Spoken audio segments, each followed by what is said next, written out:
আজকে দেখাচ্ছি দারুণ মজার সুজি পিঠা বা শুকনা আতপ চালের পিঠা। আমরা প্রথমে একটা ডিম এবং ১ কাপ চিনি নিয়েছি, নিয়ে আমরা সামান্য একটু লবণ দিয়ে আমরা এটা ফেটিয়ে নিব।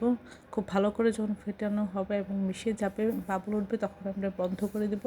আমরা এখানে দিয়ে দিচ্ছি ১ কাপ শুকনা রোদে শুকানো গুঁড়া ঝরঝরা। আপনারা এর পরবর্তী সুজিটাও দিতে পারেন, দিয়ে আধা ঘন্টার মতো রেস্টে রেখে দিয়ে আমরা এভাবে সুন্দর করে শেপে আমরা লম্বা লম্বি দাগ করে আমরা সুন্দর পিঠা তৈরি করে নেব এবং এটা লো হিটে সুন্দর করে ভেজে নেব। বেশি হিট দিলে উপর থেকে কালার চলে আসবে, ভিতরে কাঁচা থাকবে। আর লো হিটে ভাজলে এটা বাহিরটা শক্ত হবে এবং ভিতরে সফট থাকবে, খেতে অসাধারণ লাগবে।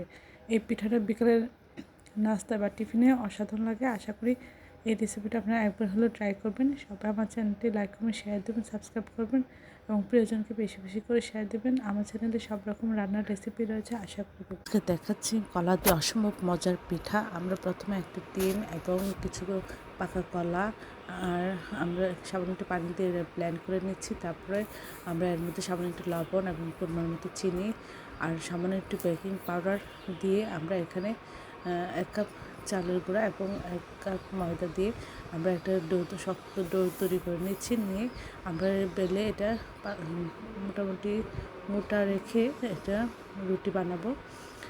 তারপরে আমরা বিভিন্ন কবির কাটার দিয়ে এভাবে শেপে ডিজাইন করে আমরা কেটে নেব।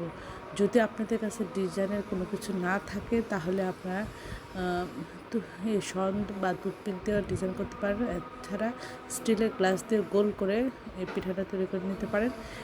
এটা এইভাবে দেখতে যতটা সুন্দর, খেতে অসাধারণ, বাচ্চারা খুব পছন্দ করে, মজা করে খায়। আশা করি আপনারা এই রেসিপিটা একবার হলেও ট্রাই করবেন। অসম্ভব মজার হয়েছিল এই রেসিপিটা।